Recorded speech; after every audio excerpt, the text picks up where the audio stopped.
Palestinians were first erased on paper before they were erased on the ground. And this engineering of absence of Palestinians really happened also through the works of policymakers and their reports, which was followed then by journalists that took those policy papers as a primary source and repeated that pattern that we don't exist. And not only do we exist, but we are also fighting a very powerful regime that is ethnically cleansing us in reality at the physical level. But it first came with words. Palestine is offering us, I think, big lessons in journalism. One of which is how media is powerful in that it can either perpetuate violence or expose the system that allows it to continue. It shows that journalism is not passive. It is a very active part of society. And it reminded, I think, the world that journalists in specific are of service to the public. We serve, we have to serve. And I think that role was exposed in how it wasn't functioning that way, especially with mainstream media and legacy media. Palestine highlighted how media can work for the corporations, for the people in power, instead of being adversarial to power. Palestinians are not just erased by denying their existence, right? It's when they do exist, they are either seen as, for example, Hamas operatives. And you see that a lot with the kinds of questions that Palestinians are asked in media, especially mainstream English-speaking media. There's always the question of, well, do you condemn Hamas? And it's the attempt in that question, the framing of that, is to place that Palestinian in that category of you're either someone that supports Hamas, right, if you're not condemning it, or you are Hamas. And if you do condemn it as well, it comes with the follow-up questions. Well, do you believe Israel has the right to exist? And it becomes, again, about legitimizing Israel rather than interviewing someone to say their story. So the assumption is that I'm talking to a criminal, and here are the questions. So the audience thinks that this person, so this is how we're vilified and criminalized as well. Palestinians either don't exist, and if they do, they're criminals. Because international communities are unable to see the Palestinian as a victim of severe and systemic oppression unless they are the perfect victim. That means they have to just be a victim. They can't engage in politics, right? So if they support Hamas, they're not a victim, they're a criminal. If they support armed resistance, they're not a victim, they're a criminal. So this need by the international community to not allow the Palestinian to just be a flawed person is a problem, because then media starts looking for that perfect victim image if they are trying to show Palestinians to appease the public. The public needs to get uncomfortable with the idea that, yes, we are not only not the perfect victims, we're messed up sometimes, we're flawed, we have lots of issues.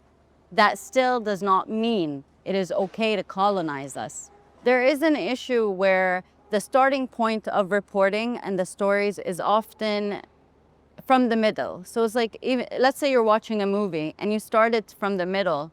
I'm sure your perception of the character is going to be different than if you were able to see that growth, right? And the characters for who they are and the plot.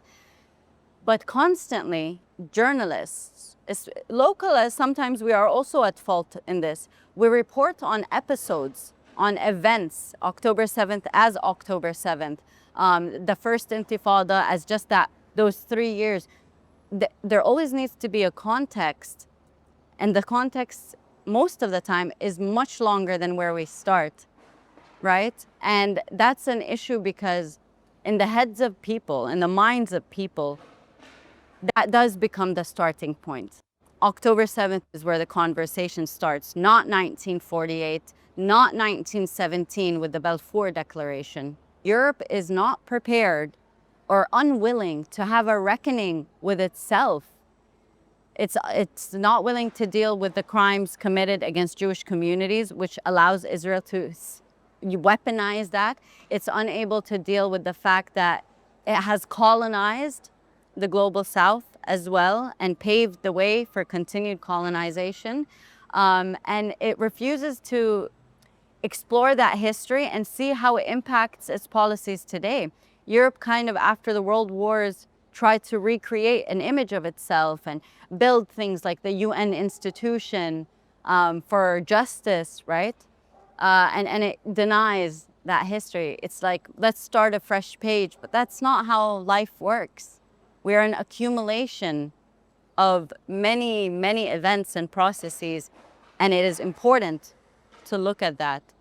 So why is Europe so afraid to have a reckoning with itself? Language is a very crucial part of what happens to Palestinians and in terms of violence, because before the bombs, we are killed through language, by language erasing clarity, language, complicating things. Constantly, I was asked in interviews on places like the BBC or even CNN, well, isn't it more complicated than that, Mariam? And I'm only asked that question when I'm speaking about Israeli violence, to try and complicate it. And I would say, no, it is very simple. There's an oppressive power mass murdering people, but it's the refusal to say mass murdering that complicates it, that makes it seem, that confuses people. Well, is this a conflict? It was called a conflict for so long, and things like colonialism was said, oh, that's activist language. That's activism, as if activism is also not legitimate, and that language is not legitimate. So there was a weaponization of language, and we see it also in the reports now, where how there is a focus on, sure, the types of weapons being used, the security terms. And this is important because what that means is the reports are really for warlords, not the audiences. This is battle tested. How do you know it's battle tested? You look at the reports, oh, well, this was used in that's the focus, not the fact that there is lethality, lethal weapons being used on people, by people, and making money off of that, right? So yes, that comes from a creation of a language based on security rather than on humanity and human interactions and impact. And that's intentional. That's very intentional, because look at who is in charge, or who has the most power in not just creating language, but making it accessible to people. It is these groups, the warlords, essentially. I think one major crack in international journalists coming to report on our part of the world is their inability to see that journalism from the global north to the global south is colonial in essence. It was made because empire needed reports that created a certain image of the global south so that they can help bring colonizers and settlers to this area of the world. And they never erased that from their profession. They still work for empire.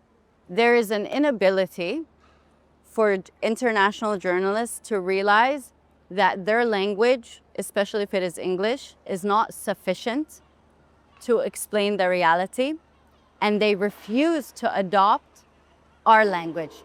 So until today, the word Nakba is still not, there's a refusal to use it, and it's translated to catastrophe, which is not really what Nakba means.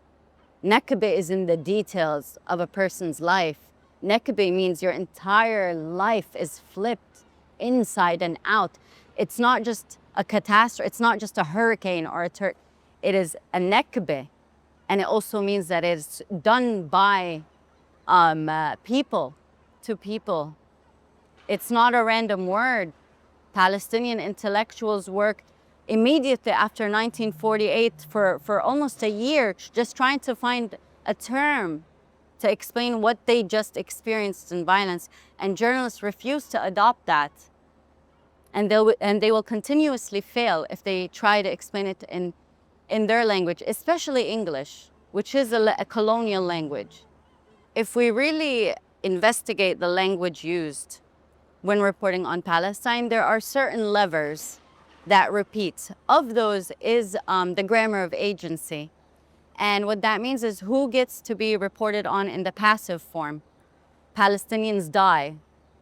Active form, an Israeli was killed by a brutal attack by a Palestinian.